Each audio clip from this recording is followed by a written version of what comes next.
नमस्कार, मैं हूं रजनीकांत और आप देख रहे हैं सार्थ। आप सभी का बहुत बहुत स्वागत है। बिहार की राजनीति में तनाव हर दिन बढ़ता ही जा रहा है। टेंशन में नीतीश कुमार है या चिराग पासवान, या पता ही नहीं चल रहा है। सिवान में दोनों के बीच में गुफ्तगू भी हुआ, बहुत प्राइवेटली उन्होंने बात भी की है और पूछा भी है चिराग पासवान से कि क्या आप विधानसभा चुनाव लड़ेंगे। इस पर चिराग पासवान ने कहा कि पार्टी जो निर्णय ले ले, अगर पार्टी आदेश देगी तो वो जरूर लड़ेंगे।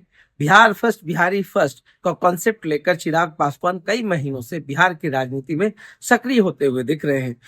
नीतीश कुमार को टेंशन इसलिए है कि 2020 का जो भीतरगात है उसके दर्द से वो उभरे नहीं है। उनको भी पता है कि 2020 में लोजपा ने कितना बड़ा डैमेज किया था। अगर मैं बात करूं चिराग पासवान की, तो प्रधानमंत्री नरेंद्र मोदी के हनुमान कहे जाते हैं। अब इस हनुमान ने केंद्र की राजनीति को छोड़कर बिहार की राजनीति में ज्यादा दिलचस्पी दिखानी शुरू कर दी है। तो ऐसे में जदयू को समझ में नहीं आ रहा है कि वो कैसे रोके। चिराग पासवान सक्रिय हैं, युवा हैं, बिहार में अच्छी पैठ है, युवाओं के अंदर अच्छी पैठ है। वो जनरल सीट से चुनाव लड़ना चाहते हैं। सीट की बात करें तो चिराग पासवान ने तो ऐलान कर दिया है कि वो जनरल सीट से चुनाव लड़ना चाहते हैं। एक बड़ा संदेश देना चाहते हैं कि वो सभी जाति के लिए हैं। वो सभी जाति के लिए सर्वमान्य नेता बनकर उभरेंगे। वो सभी जाति का ख्याल रखेंगे।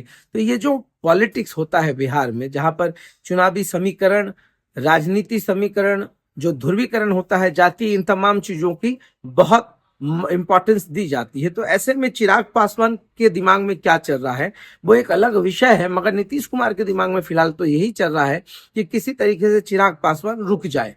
मगर चिराग पासवान रुकेंगे नहीं, ये सभी को पता है कि स्वर्गीय रामविलास पासवान के बेटे चिराग पासवान झोपड़ी से लेकर हेलीकॉप्टर तक का जो सफर है, उनके जो पार्टी का सिंबल बदलता रहा है करे वोट बैंक की, तो वो घटता बढ़ता भी रहा है। 2005 में बात करें तो 7 सीटें रही हैं।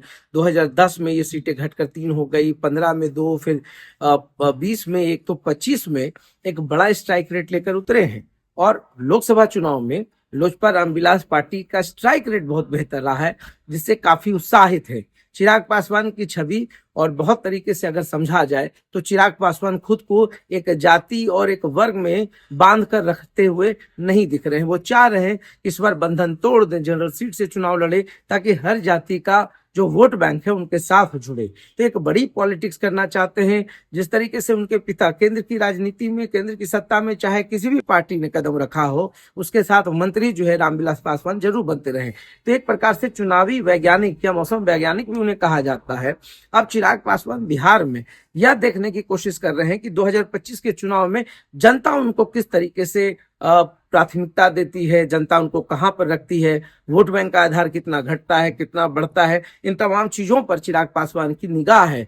तो 2025 के बाद एक किंग मेकर की भूमिका में आना चाहते हैं। 2025 के बाद एक खुली मैदान है, चुनौतियां अनंत है बिहार में। तेजस्वी यादव उनके लिए सबसे बड़ी चुनौती है, क्योंकि वो पहले से स्थापित है युवाओं के बीच में। तो राजद एक चुनौती है, दूसरा प्रशांत किशोर भी चुनौती है, नीतीश कुमार भी एक तरीके से चुनौती है। हालांकि दोनों अभी एनडीए के दल में हैं और एनडीए के साथ में हैं।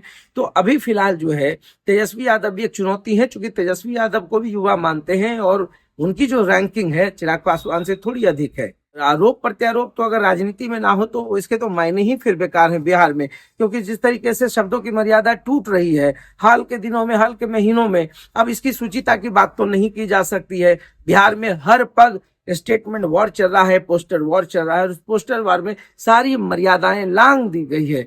तो फिलहाल चिराग पासवान और नीतीश कुमार के बीच में टेंशन किसको बढ़ा हुआ है, बीपी किसको बढ़ा हुआ है, इस पर हमारी निगाह है। तो जानने की कोशिश करेंगे कि विधानसभा चुनाव में चिराग पासवान कितना बड़ा शतक लगा पाते हैं, क्या उनका स्ट्राइक रेट रहता है। मगर सब के सब जानते हैं कि आखिरकार बिहार में वही होगा जो फिलहाल नीतीश कुमार चाहेंगे। तो देखते रहिए साथ। बहुत बहुत धन्यवाद।